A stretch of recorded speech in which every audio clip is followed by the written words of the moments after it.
Okay, so here we go. This is from Jakester. Hi, is it? And we are going to be doing Lazy Afternoons Kingdom Hearts 2. All right.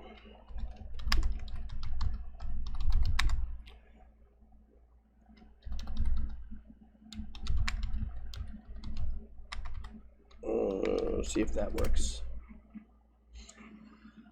All right. Whoa, that's the extended version. These are all extended versions. I think number 2 or this one here, either number 2.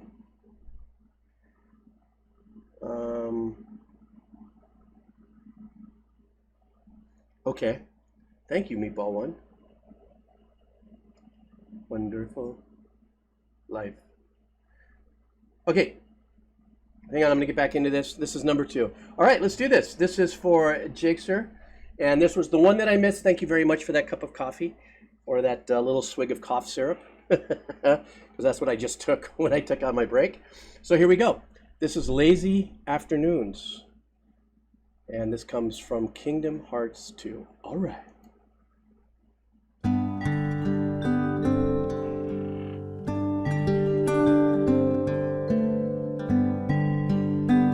Very lullaby-ish.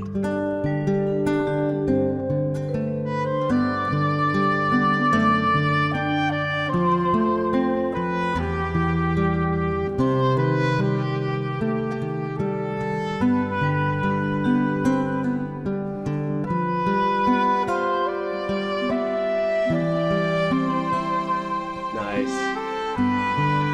Subtle strings right there.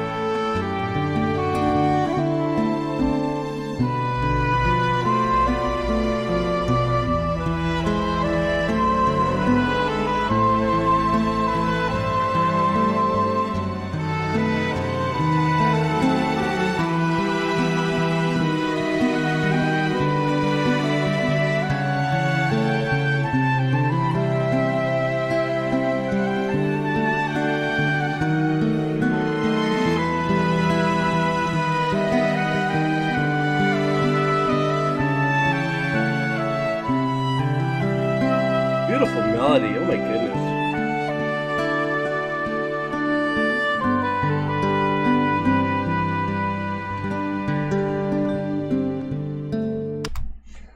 What is so beautiful about this is that in my mind automatically, like I said, there was that lullaby vibe to it. And somebody said it's like a picnic or something, or like an afternoon day or something like that.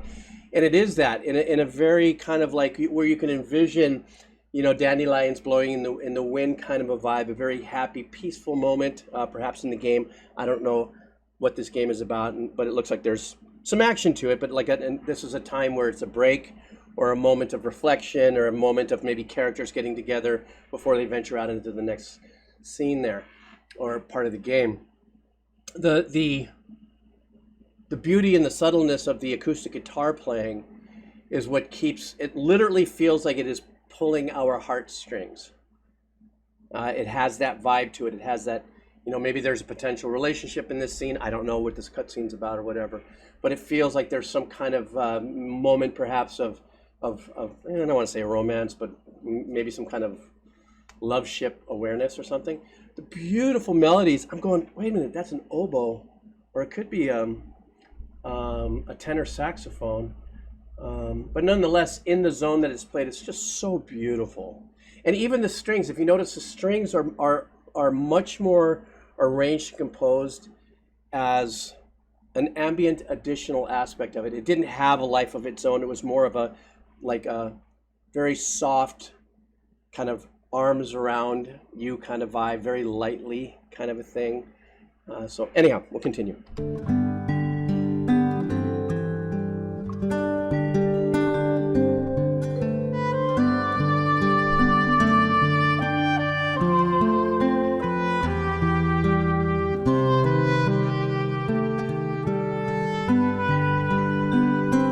Xylophone, the nice little, you know, just accents.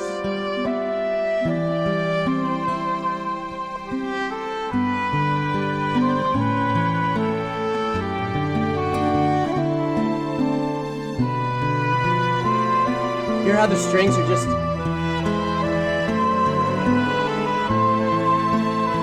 The cellos and the violas in the bottom just give you a little dynamics in the breathing.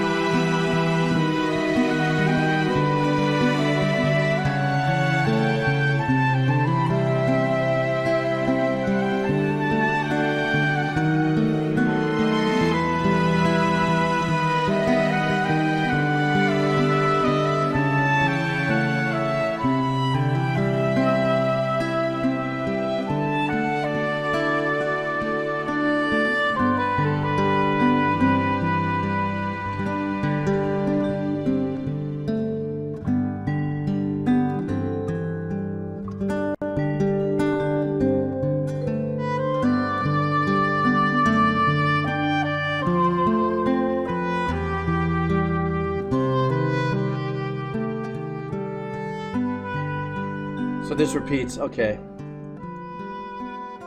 So where was this in the game? Did I kind of hit it right? That it was, you know, kind of a nice, like, breathing moment in the game. I'm looking at the characters here. It looks like there's a lot of stuff that could be going on here. Or I don't know if this is a representation of just, looks like there's Disney characters in there. Is Kingdom Hearts a Disney thing? I'm not too sure. Oh, like summer. Okay, I got you. All right, so I was kind of close to it. Yeah, very nice, very relaxing. The endless, yeah, right, endless sunset kind of vibe, a momentary respite perhaps, and a meandering thing. Now I got an interesting Meatball One. I just got your message here. Are you talking about comments that I made about this particular track, or something that you need to, you know, defined in another, like just a conversation? Let me know what your thoughts are on that. Oh, in general, this is interesting. Meatball One had asked me that he cannot hear how different chord progression changes the feeling of a melody over it. And if I had an example, well, I don't have my studio's not on, unfortunately. Maybe I could, oh, wait a second. Ha! Wait a minute. I'll see if I could do something here for you briefly. Let me just, wait a second. I gotta do something that's, wait a minute.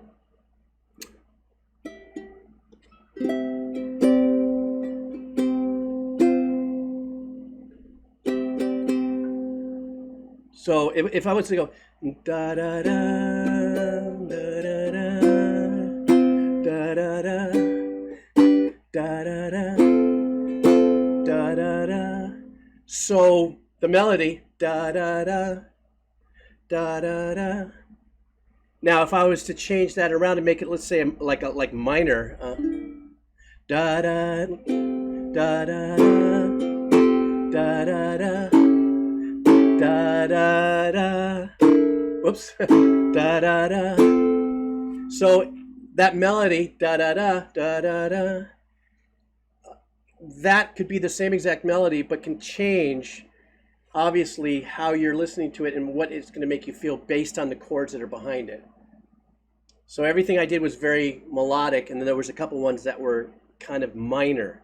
So even though that da da da da da da da da da, you know, so da da da da da da da da da. That sounded like shit because it was the wrong chord. Da da da. No, see, I'm out of the key there. I don't know if that helped you a little bit, but that. Yeah, it does. It almost sounds unrecognizable. Like, for instance, you can get used to a melody, da da da da da da da da da. And if I just sat here all day and just did da da da da da da da da da da da da da da, right? Now if I change it to da da da da da da da da da da da da da.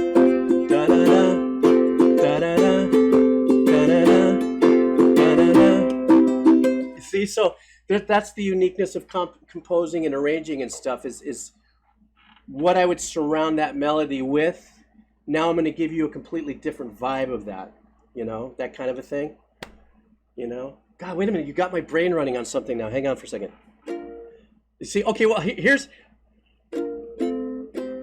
so da da da, right? Da da da. Now I can go da da da. Da da da da da da da da da da da.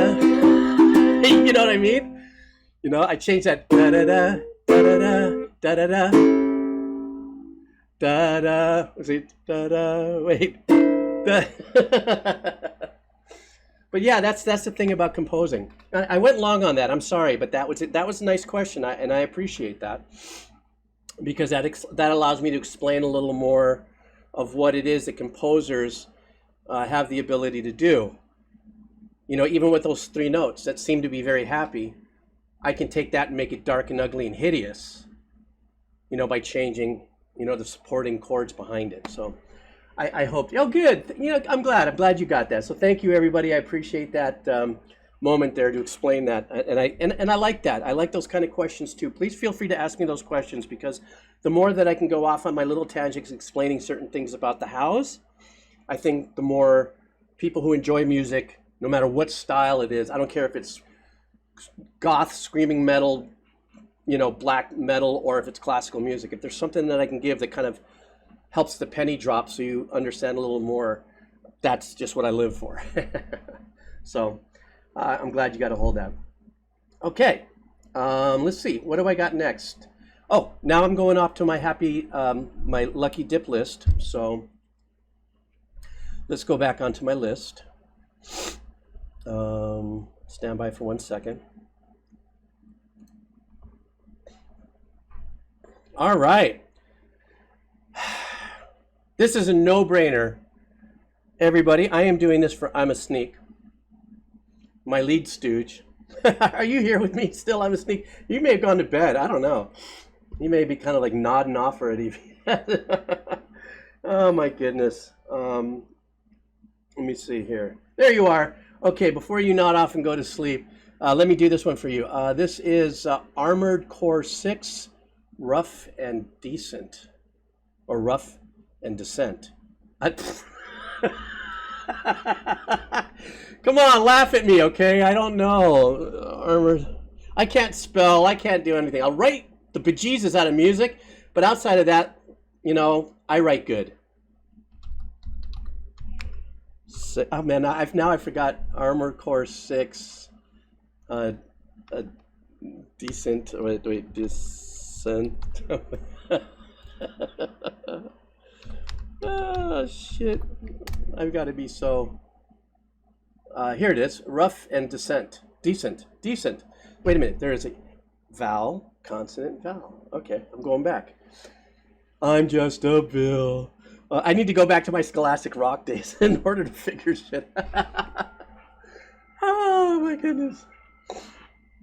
All right, here we go. Yes, okay, this was just recently released. This is for I'm a Sneak. Thank you so much for being the governor of my sanity a lot of times here on this channel, along with 1AM Bus and Turnip. All right, let's go. This is Armored Core 6, Fires of Rubicon OST, Rough and Decent. Decent? Oh, forget it.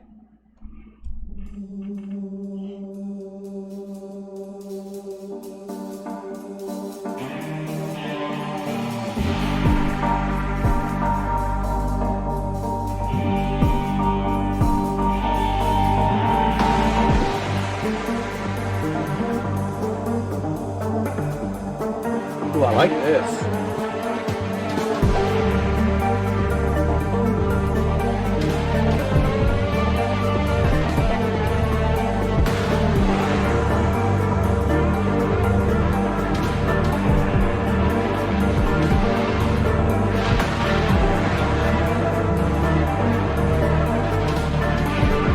Some menacing stuff happening in the middle of that.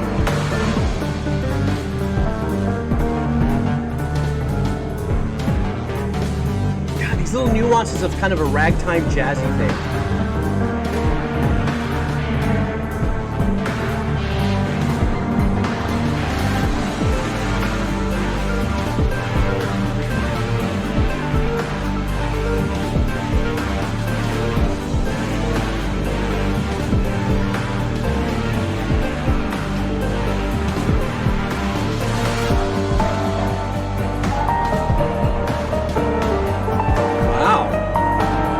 Little 007-ish.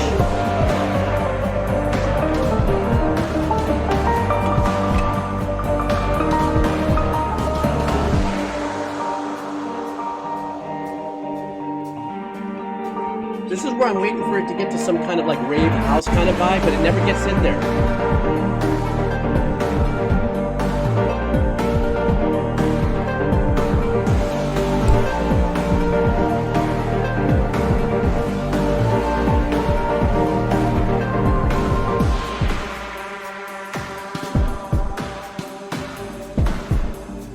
Man, that is badass. I dig that. Was that it? No. Wow, I'm a sneak. That was killer. I really dug that. And I think for me, what was new to experience, this just released a month ago, apparently. And I think the experience for me was, you know, like I said, I've kind of pulled some influences out, you know, like I said, kind of that ragtime jazzy vibe or a little 007 vibe in there.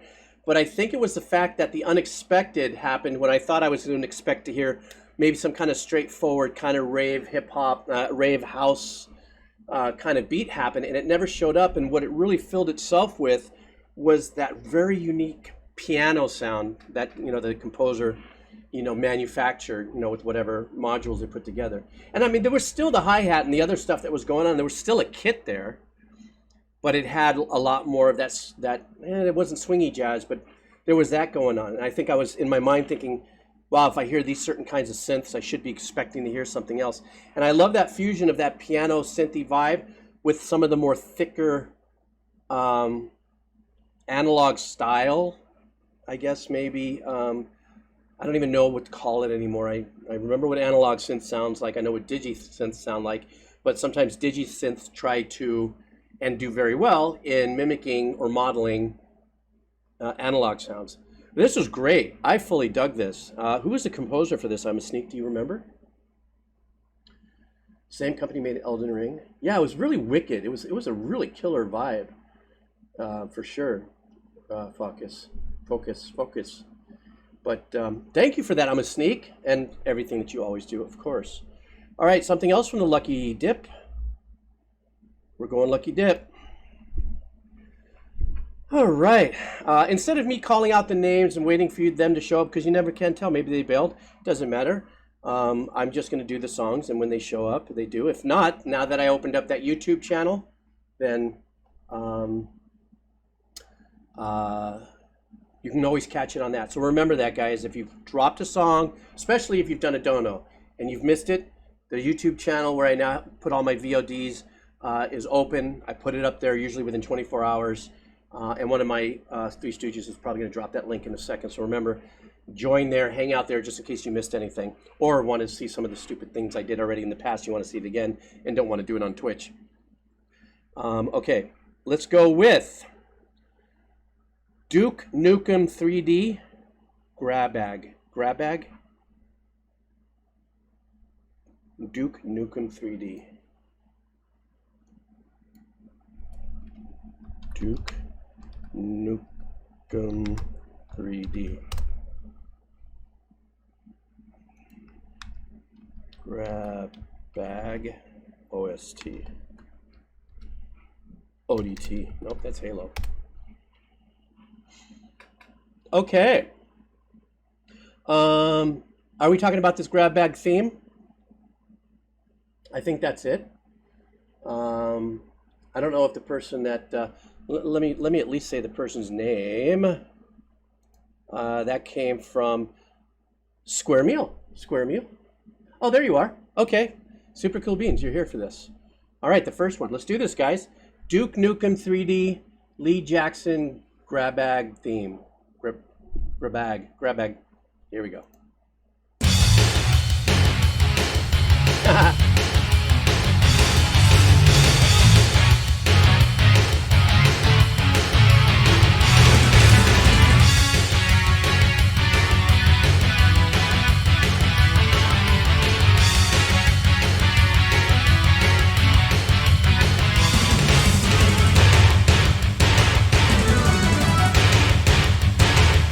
How old is this video game?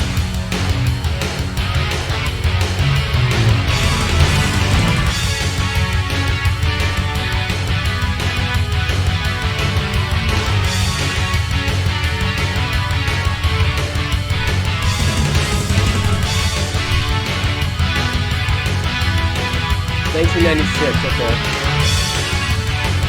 So I want to stop it because this is a short one here. This has the classic sample punch guitars.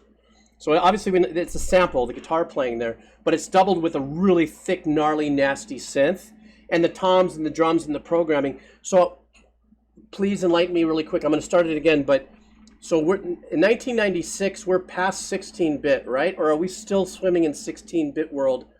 You see, I'm still a little devoid between that space between 16-bit and then when soundtracks, video game soundtracks became more towards the Halo thing. There's that little gray area for me I can't quite square off.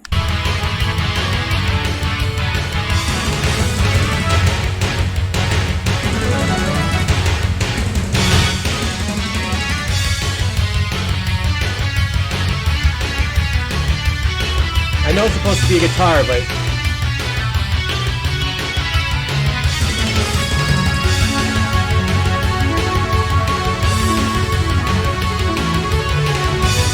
there's some Jordan Rudess from Dream Theater.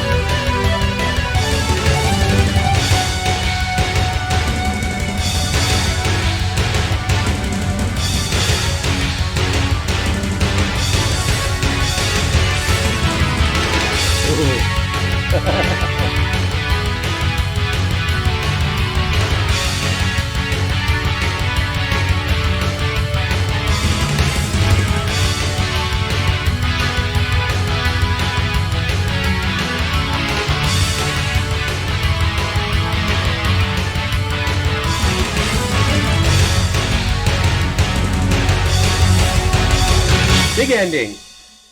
Okay, so what was great about that, first of all, is it's just so nostalgic for me as a composer, because you know one of the things that when I go through this phase I get nostalgic is because in my mind I can remember as a composer getting new equipment, new sounds. You know, we were over the frickin' moon when Glyph. Now, some of you old tech heads, when Glyph came out with the very first gigabyte hard drive player that you had to plug into the back of my Kurzweil with this like 32 pin ugly cable, just and you had like, oh my god, we have a gig of information. Like we were just so, but still, you know, a lot of the technology didn't keep up with that sound wise. So these sampled guitars and all that for me, I go, oh my god, that sounds like the Kurz, or that sounds like a Korg, or that sounds like, you know, a various number of companies that did samples in those days that weren't that, you know, crispy and clean.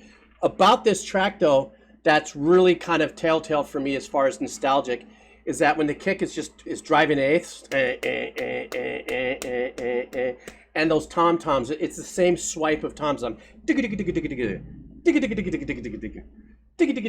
the same tones and the same patterns and stuff like that. Of course, composers working in a 32-bit environment as well, so getting every inch out that you possibly can sonically was the task, and make it memorable. That's what I believe. I've said this many times, I say it again. That's why the composers of the original video games, the 8-bits, 16 and the 32s, were the ones that really had to pull deep from their composing bank, you know, to make, because they don't have a lot of room. So how can I still get a great melody in there and still be really fun with my orchestrating? Means that you really had to hold them down to the very minute, you know, detailed parts of an arrangement, you know, and that's what makes these things so memorable. Yep. Oh, geez, guys, can you give me 1 second? My phone's ringing. I'm just going to blank out for a second. Turn.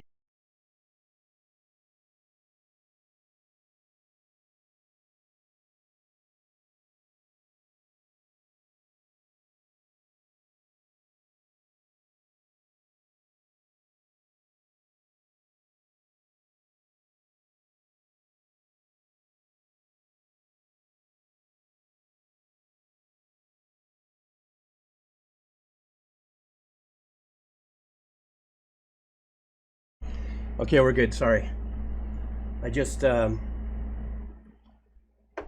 it's freaking cell phones in life now. They feel like it's an appendage. It's got to be close to me. Well, you know, plus there's some things going on that I want to make sure I'm aware of, and when a text comes through family-wise, you know, that kind of thing. So anyhow, yeah. So that's what this track gave me the nostalgia for. Renaran, I got your, and I'm going to answer that question. and I might even get to it before I end today. So just hang in there, okay? Because I'm still on for at least another hour or so. But I got your message. I got it. For the Symphony X, correct? Okay. Fam comes first. No, I know. It's just, well, I'm a sneak. You know what's going on, you know, with my daughter and everything. So I always, it's like, see that text come up. You always go, oh, you know. Okay. All right, good. Okay, Ren. Thank you. Let's go into another one. Let's go to, how about BattleBlock Theater? Emphasis on Scat? BattleBlock Theater? Never heard of that.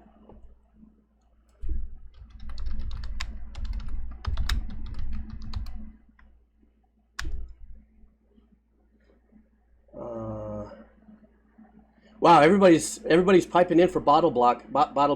BattleBlock.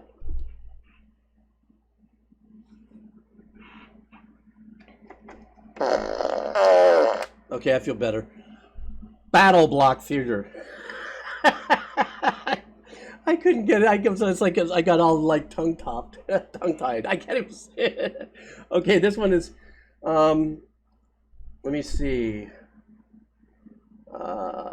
Give me a second. I got to remember. I make sure the name. 1 a.m. Are you still with us? Are you not? 1 a.m. There you are. 1 a.m. Chaklamo. Oh, okay. Well, doesn't matter. He will come back and listen to it. There he is. Sup? Okay, man. This is for you. So, BattleBlock Theater. What was the name of it? You wanted me to? What was it? Scat. Tell me what it was you wanted. That one. Scuttlebutt. No, it's not rigged. These are just the guys that are doing all the hard work behind the scenes. I like to joy up on that first. Emphasis on Scat.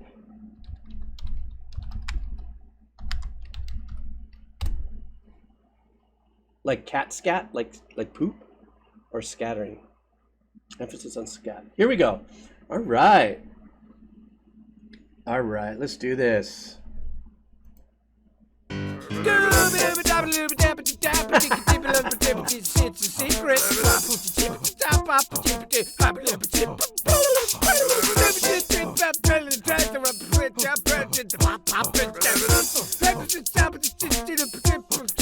It's a secret.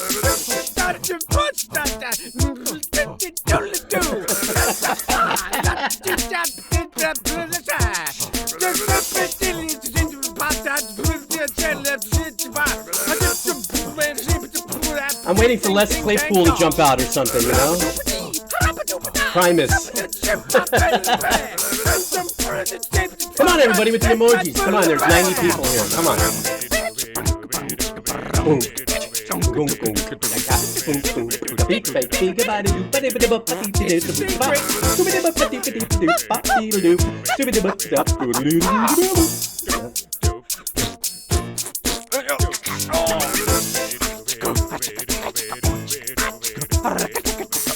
This had to have been so fun to record.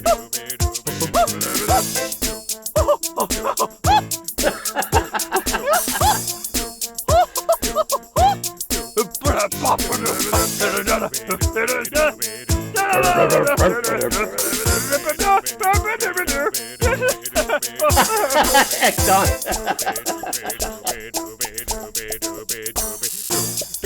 Okay, I gotta stop. I'm laughing. I'm having the best time ever. So this is actually playing during gameplay, yeah? So, I mean, I think it's so freaking clever. I think it is so damn cool. There's only 2 chord changes happening. Da da da da da da da da da da da da. Now there are overdubs. So obviously there's a few. There's like, you know, it's happening and stuff like that. But I think it is so freaking clever. But oh, this is a secret level. Okay. Oh, okay, great. Man, this is just so wonderful. But I swear to God, I was waiting for Les Claypool to stick his head out of the side of the video. Go, it's me, Primus. Skip-a-dip-a-dop, skip-a-dooby-doo, bop-a-dop-bop, skub-a-dub-a-dub, Bubba dee bop. Hababa doobie. Scubba dabba dee bop. Scubba dum dum dee dee. Scubba dabba dee. Scooby dooby dip. Scubba dabba dee bop. Scubba dooby. Now you're talking.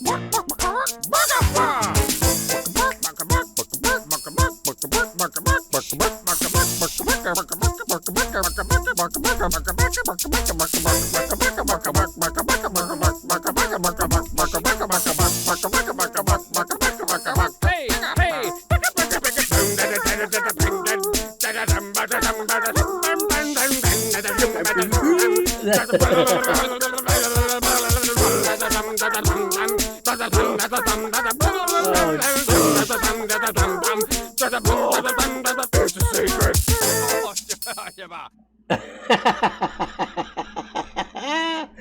Guys, that was great, man. That was such a cool suggestion, you know, and I would have never I don't know. God, that's why I love what I'm doing here, man. Some people look at me and goes, why you're old? Why are you on Twitch? Why are you having so much fun? Because I am, and it's the blast, and you guys are giving me some of the coolest, hippest stuff I've ever listened to. Seriously, it's so freaking cool. So 1 a.m. Thank you. Okay, now let's go to, oh, I don't know. What is Xenogears? Xenogears? Small 2 of pieces.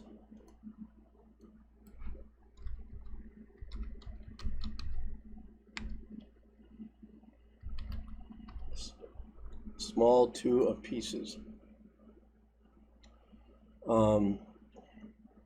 Is it a song or an OST?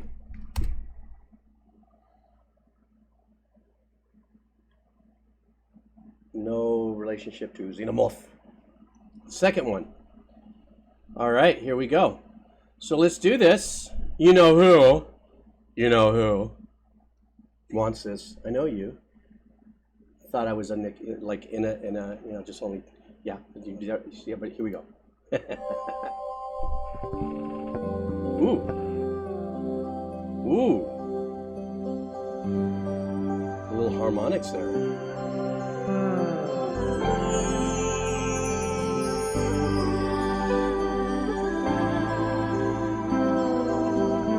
Ooh, beautiful fretless bass.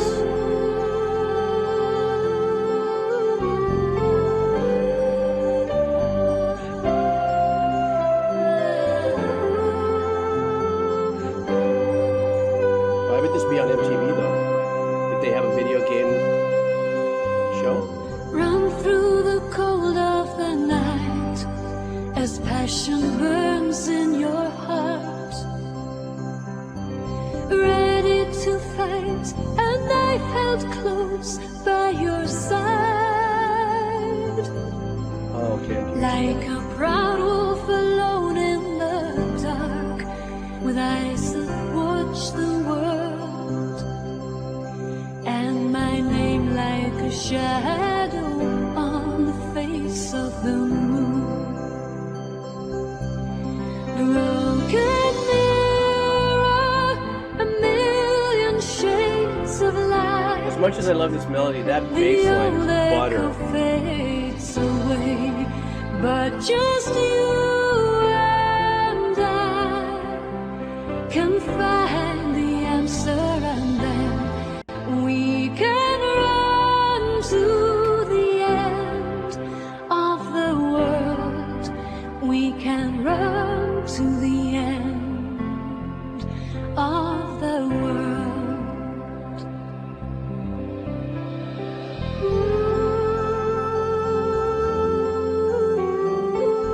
Oh, the bass.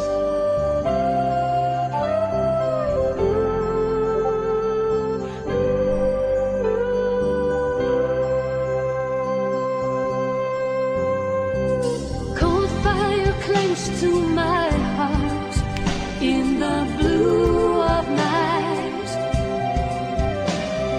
Torn by this pain, I print your name. Okay, there's a classic up-ramping in production there by having the drums coming in and stuff, but that doom doom doom ba, or that or doom doom ba doom doom doom ba. still is going to leave itself open to seal off a 4.4 possibly down the line. So production-wise, I'm kind of already predicting how this is going to grow.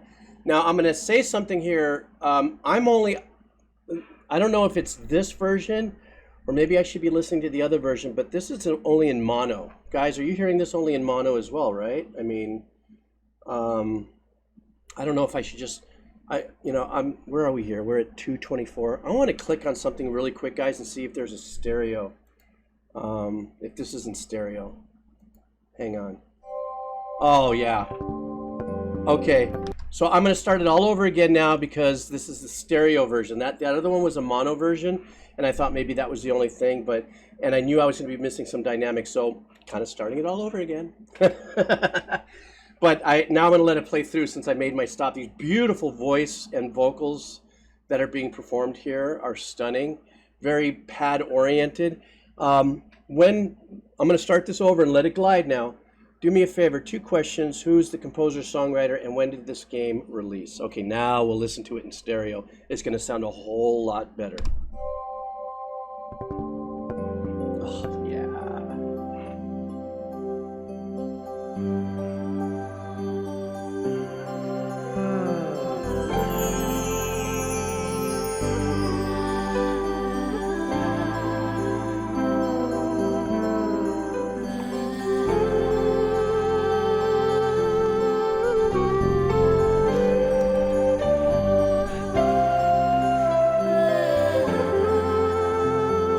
Dynamics now is a whole different world, my goodness. A little bell sequence. Run through the cold of the night as passion burns in your heart. Ready to fight, a knife held close by your side. Like a proud wolf alone in the dark, with eyes that watch the world, and my name like a shadow on the face of the moon. Broken mirror, a million shades of light. The old echo fades away, but just you can find the answer, and then we can that bass, come on. To the end of the world. We can run to the end of the world. Drums. Do you notice the one note that rings out constant?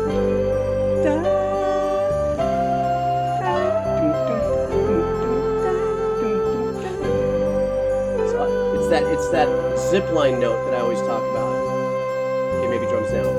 Cold fire clings to my heart in the blue of night. Torn by this pain, I paint your name in sound.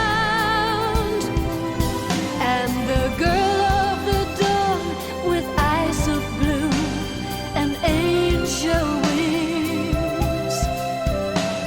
The songs of the season are her only crown.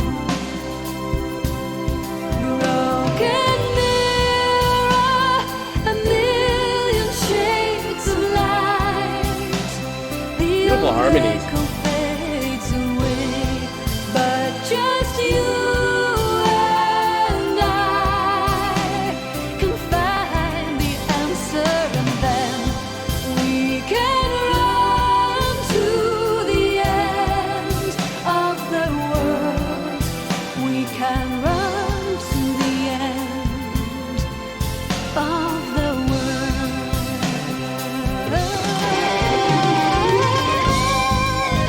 Okay, give me that lead. Here we go.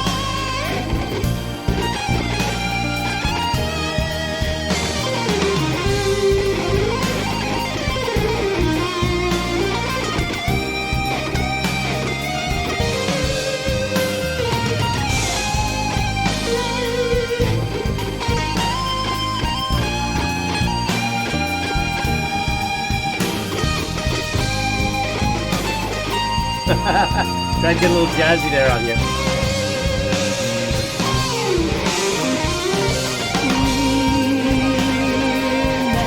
Pull back that solo really fast.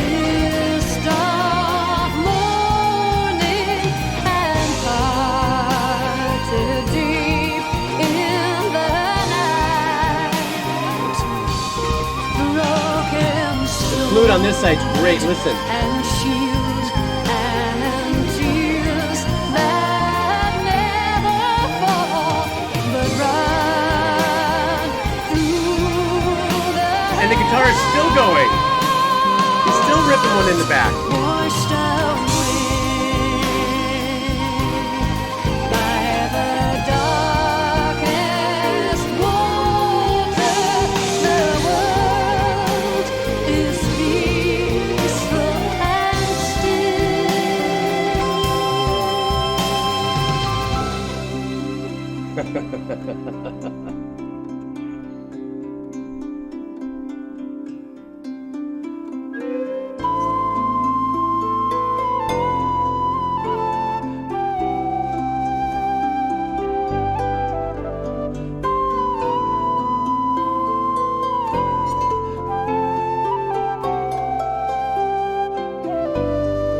Got that Bette Midler vibe in there. A million shades of light. That's a little bit of like, you can be my hero. But just you and I can find the answer, and then we can run to the end of the world. We can run to the end of the world. Run to the end of the world. I would have loved to have heard the bass line just pushed a little more in the mix. What a great song! But there was a couple of influences that came through that I like the Bette Midler one that I just pulled. What was the name of that song? You Can Fly. The Wings Beneath My Wind song. The Wind Beneath My Wings. Sorry, I got that backwards. Dyslexic playing havoc in my brain. I will say the intro of that lead, that guitar lead, kind of threw me for a loop. It kind of sounded like the guitar was being played through I think it was called a GX3. Roland had an outboard guitar module when it started becoming a thing, and it sounded, it sounded, like the guitar lead was being played through. It was still a guitar, but it was being played through an outboard gear, not a head and a stack and mic'd, kind of a thing. But it was really super cool that they kept, as soon as that lead was done, it was almost as if they told the guitar player, I just want you to keep playing till the very end or until we tell you to stop. Because as soon as his solo was over, his solo wasn't over. It just went, the volume went, and then the vocals came here. And then if you listen, the solo just kept on ripping all the way through the whole thing. And then you also had another secondary lead, solo leadless of that flute on the side while she's singing her melody. And everybody's getting out their lighters and going like this, So it was beautiful song, though. It's beautiful, beautiful, beautiful song. Just the elements kind of went whoop, whoop, whoop, whoop, kind of thing. So, all right, stand by. How about the Black Mages? Clash on the Big Bridge.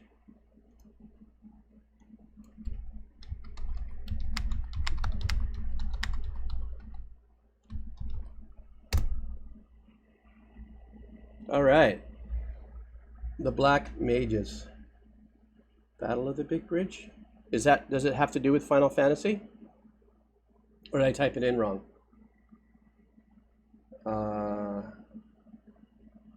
Yeah, what? What, Turnip? What? Ooh, that was gross. So, okay. Let's see what we got going on. All right, so I guess this is a band, okay, in the side notes there. So here we go.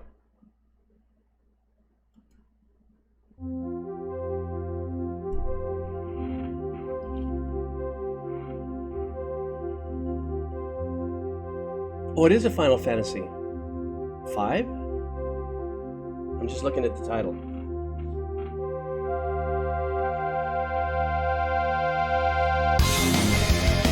Oh, there we go. All right.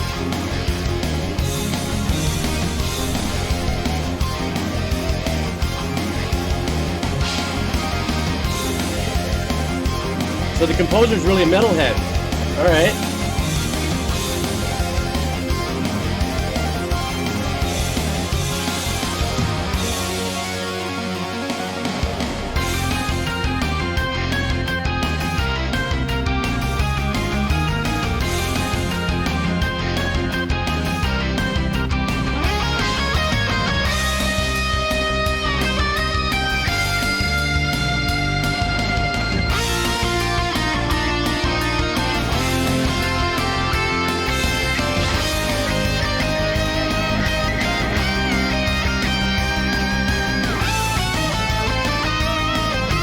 Oh, we just dropped in the little dream theater there.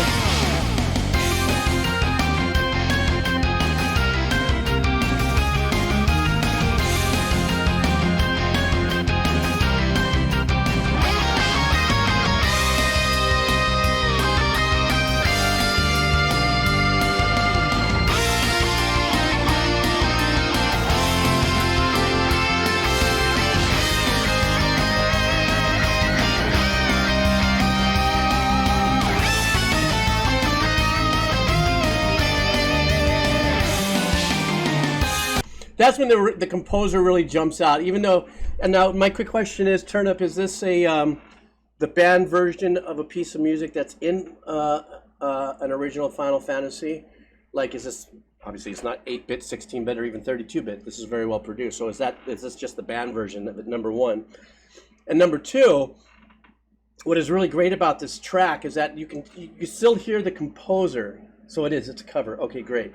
So you can still hear, even though I've noticed here that you guys are saying that he's not really a metalhead, but he is something, you know, he loves the metal. He loves the metal thing. It's a great composition. Like I said, it's Dream Theater-esque-ish, you know, something like that, or Nightwish-esque-ish, you know, European Nordic style metal that has a lot of, you know, movement and melody to it and arrangement in on it. But you can hear him as the composer sneak in on a couple of the lines there. Like, I've listened to enough of his work now where I go, oh, you know, because all of us composers have a tendency to, you know, we leave our little marks. Like, oh, that's a John Williams move. Oh, that's a Danny Elfman move. Oh, that's a this guy move or this girl's move, ladies, you know, composer kind of a stuff.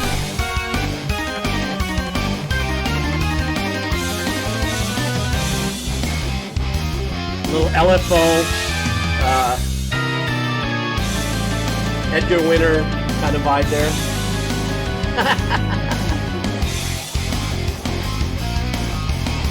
That's like Frankenstein. Dun dun dun dun dun dun dun dun.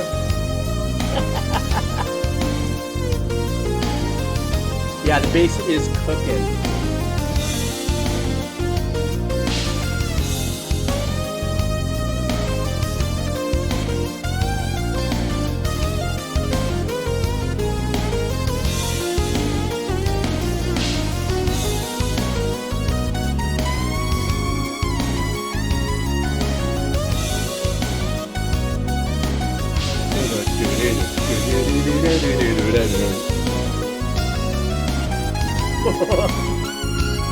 He gave us one for the...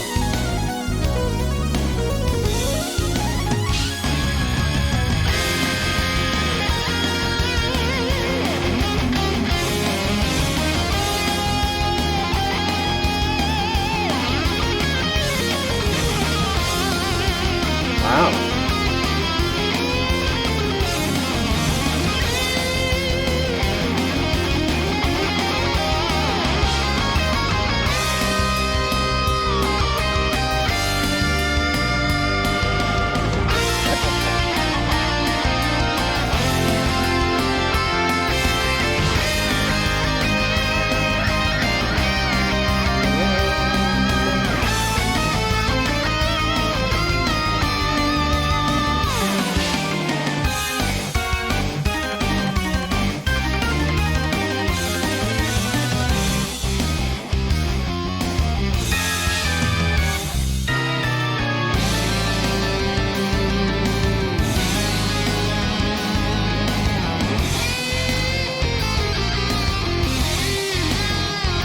bass is crushing.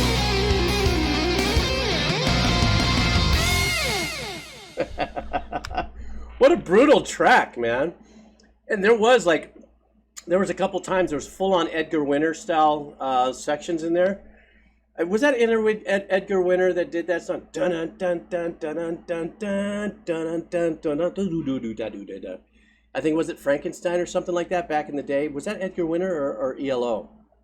I think that was Edgar Winter. But just pulling from all that, Dream Theater, Edgar Winter, even if you were doing any of that, it doesn't matter. You're pulling from some real super magical composition, be it Edgar Winter, ELO, Electric Light Orchestra or anything like that. And so full-on classic. Even the tones of the guitar. This was loaded up 13 years ago, but I don't know when he actually recorded this. But banging musicians, top to bottom, just smoking. I mean, but he's the guy. He can make a phone call and get the best of the best of the best of the best. Men in Black. They're the best of the best of the best of the best, sir. Remember that scene? Remember that scene? Where was that scene in the Men in Black? Put it down in the comments. Okay. Let's pull some more Lucky Dip. Hang on. Yes, the interview scene. Winner! Okay. Hank West, The Devil's Lettuce. What's that?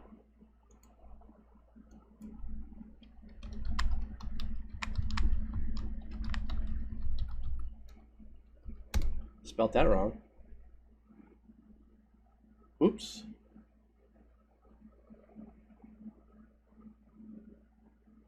I think I may have gotten that wrong. Stand by, let me take a double look at this.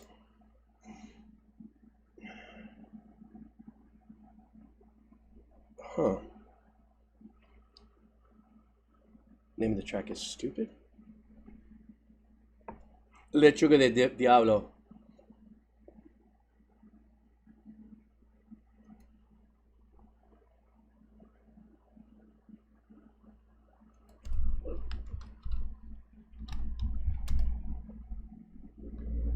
Oh.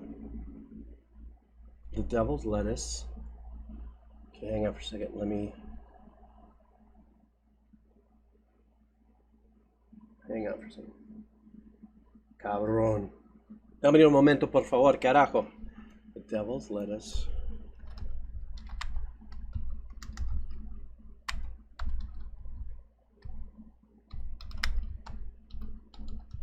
Let's see if that comes up. Nope. All right, well, I'll have to come back to that one. Is that the link?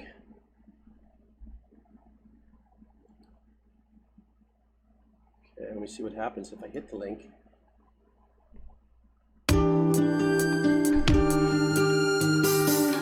Thank you. Some summer long ago, at the swimming pool, trying to impress a girl, acting like a fool, trying to get her my world. High on ho-hos and Kool-Aid, cracklings all day, goofy footin', what you gonna do? Oh well, she said, I think you're somebody I need to know. I remember thinking stupid on purpose wasn't cool anymore. Stupid This on is purpose killer. wasn't cool anymore. Stupid on purpose wasn't cool anymore. But ooh,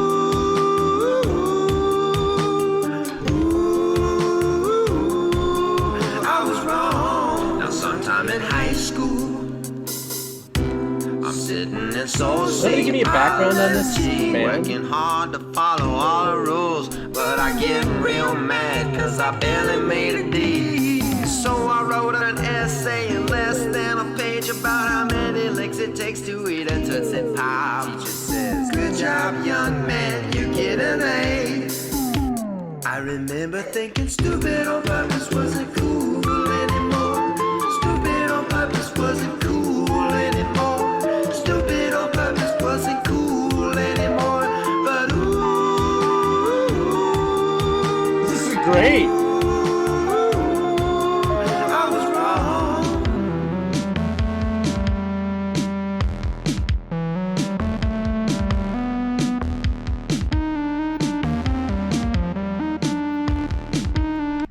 I'm sorry, but I am so down for this style of composition and writing, because you have to be, like, the choices to make in order to choose the, so I don't know what this album is. It looks like this is a demo.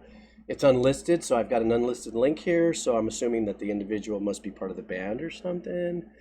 I hope you find this on my YouTube channel, because me doing my little reaction to this, I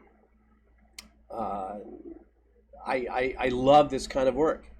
You have to be in such a creative space to think like this. This would be more like, I keep on going back to this guy, but it just seems that way. The Les Claypool of more of the chill version, the I don't know, how do you say that laid back, buzzed Les Claypool kind of vibe. You know what I mean? It gives you just a whole different theater of the mind when listening to music like this. And I love the arrangements on this. Even the little old syn toms. Do do do do do do. Just everything. Les Chillpool. Yes, very good. But that's a good one.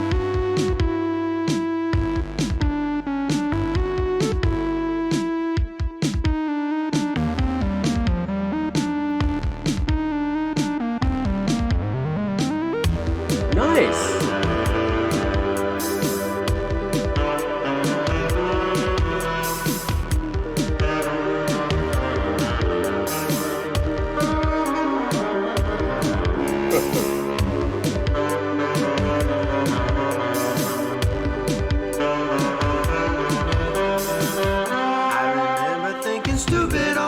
Wasn't cool anymore. That was such a great little breakdown. Wasn't cool anymore.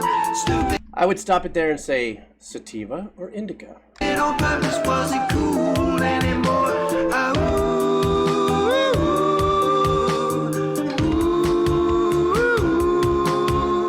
Stupid on purpose wasn't cool anymore. Stupid on purpose wasn't cool anymore. Stupid on purpose wasn't cool. That's the indica right there.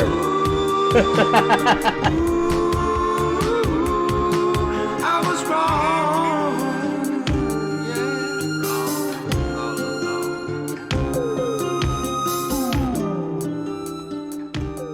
What a great track, man. I'm sorry, but I fully dug this. And if this was off of a project that was never released, obviously, I guess I don't.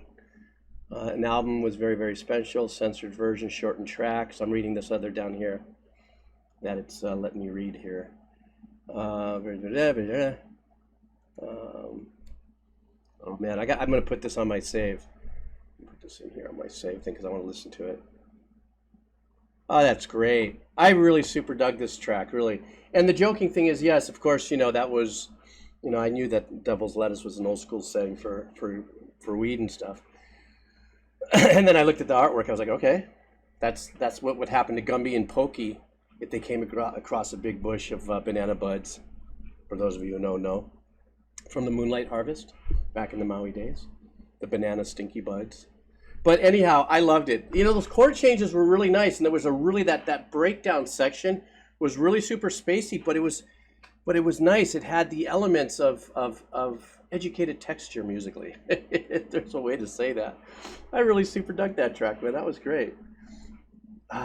Gumby and Pokey were high 24/7. Of course they were.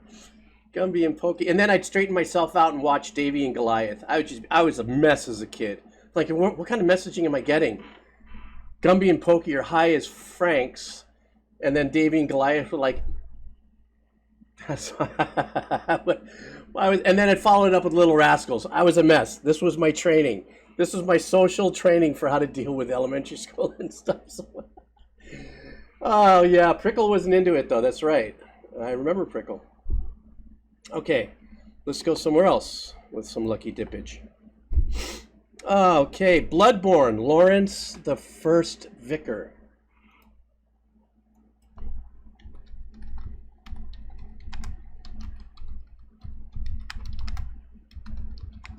What is it? Vicar. There we go.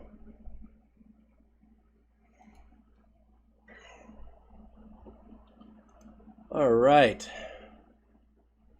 Sloth Buzz. I don't know if you're still here, but hopefully you'll check this up on the VOD YouTube channel. So stand by. I believe it's this one here. So let's do this. Guys, by the way, from my Three Stooges team, if you wouldn't mind dropping again one more time the Twitch VOD archive YouTube channel. So for those that may want to go back in some older stuff. Oh, there it is right there. Thank you. Okay, so guys, check on that link. Click on it if you haven't. Join over there. That's if you've missed anything or something that you may have put there that I've done. Also, my bro Turnip just saves my life all the time. He goes in there and does the chapters for me. Unfortunately, the chapters don't show up. This is one of those things that YouTube does. The chapters don't show up. You'll have to open up the description. It doesn't show up on the bar until I get over like 1,000 subs or something like that. So I think I'm halfway there. I think I'm at about 400 or something. I mean, I can care less about the numbers on this channel. I want it to be there for everybody. But I guess for certain things to happen, like links in my description or the chapters to work, it's got to get up there. So go ahead and click on that. Some other guy did it too. Yes, a couple times, of course. Yes. Oh my God, Turnip and oh, why am I having a brain fart? Other guy, chime in. Something like that. Hey, there you are, Sloth Buzz. You came in. Yes. Okay, here we go. This is for you, bro.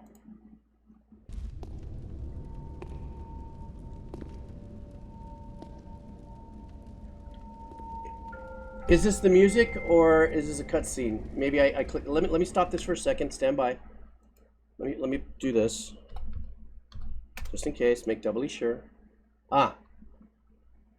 So then it would be now.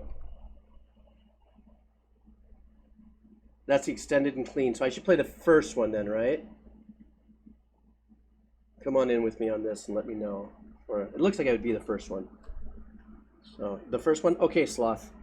Hang on, I just got pinged. Must check ping. Cell phone is appendage. Cannot live without it. We must fight together against technology. All right, here we go.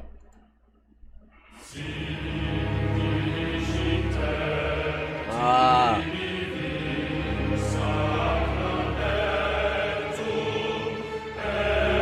Very mass requiem.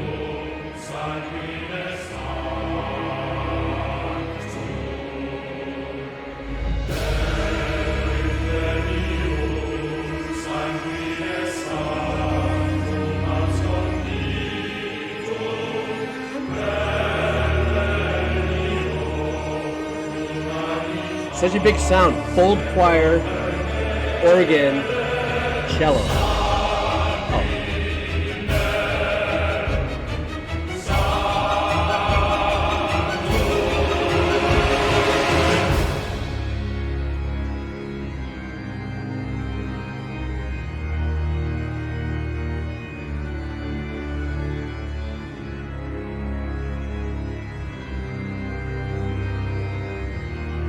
It's like a slow head spin down hellhole. So evil.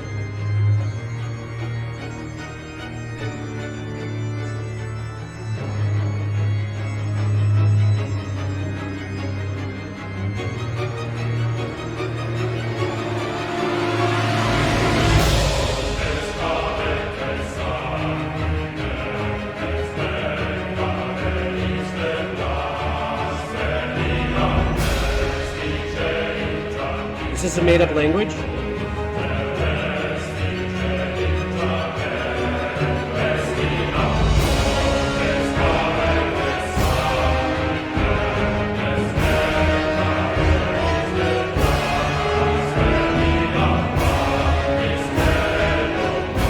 I love what the horn section's doing here.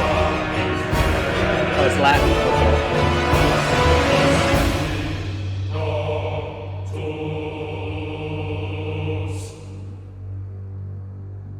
Is that it? Nope.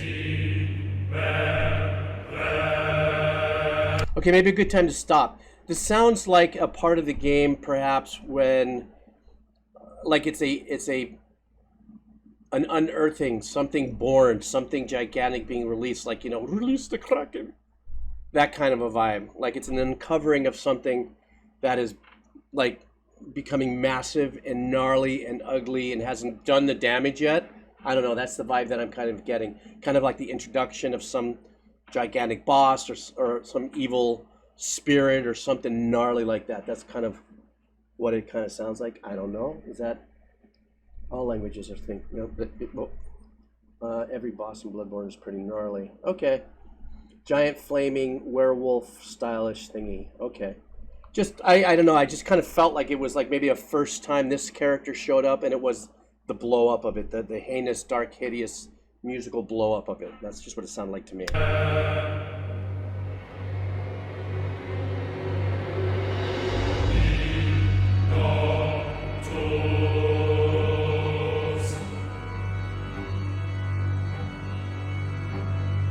That little hideous.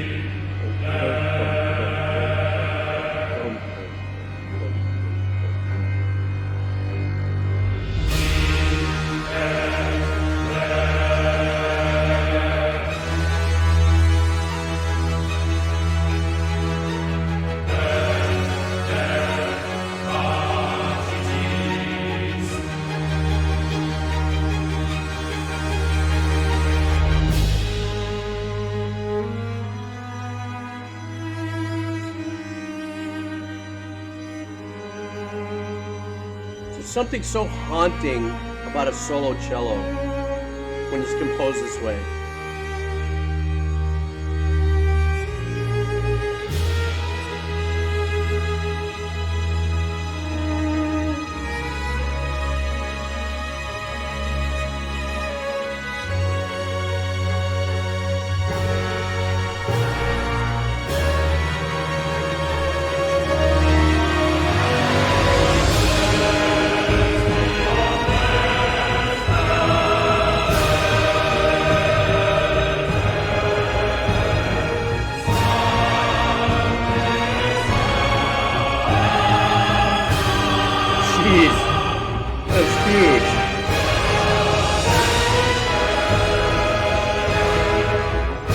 Yeah, without a doubt, the church organ is one of the most creepiest, you know, and I think it was like made for it, you know what I'm saying? It's like before I'm not religious in that, anywhere in that capacity, but from what I know about giant church organs and cathedrals and stuff like that, it's almost like you walk in and you hear those gigantic church pipes playing. It's almost like you're entering another world, like that instrument just ushers you in. You can't play chopsticks on that thing without it going, Jesus Christ, I feel like, you know, it just doesn't happen. It's just such a huge, gigantic sound, but it's dark, and it can be played. It still can be played beautifully. There's a couple of classical pieces that are strictly for church organs that are actually really super beautiful, but they come with its share of darkness. And then you have the choir doing its thing, and it all builds into actually looking at even at this thumbnail. Looks like it's a, what do you call it, a stained glass of a cathedral kind of vibe. So that's embedded in our pop culture psyche of what to expect when we think of dark and heinous. But here's what I love about this. If this was a boss fight that just kind of kicked in just after that nice section where you had that, you know, just that haunting solo cello with that organ pad in the background, or that organ in the background, is what I think is really super cool about this, even though I don't know what the gameplay looks like. It's still haunting and dark and moving, but it's not overly bombastic. So in my mind, it's leaving a lot of room for weapons to explode when they hit. I don't know. I've never played the game. So you Bloodborne people who've played it, I'm assuming that whatever you're hitting or throwing fire or milk duds and cheesy poofs or whatever that happens when it lands, the explosions actually can take some really good precedence without competing against anything percussive from the orchestrating. I'm just saying.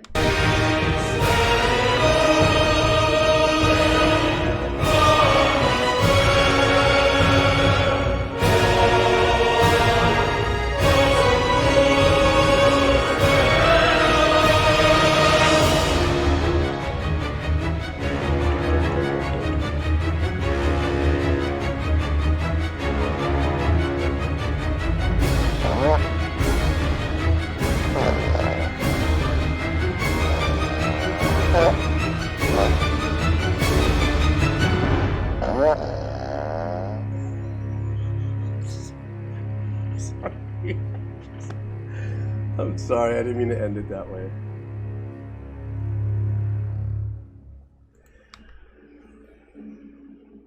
Oh man, that was great. That was huge. When noodling just does take it too far, you're right, Shadow. The thing is at the very end of it, that you can tell I've been up a long time. We're at 3.5 hours on my stream here, and that was my last one. I had to tip out on that. Run. I'm gonna catch what you dropped at the opening of my next stream on Sunday, so just hang in for that. I'm going to now turn off my hard drive, so I'll make sure I click the right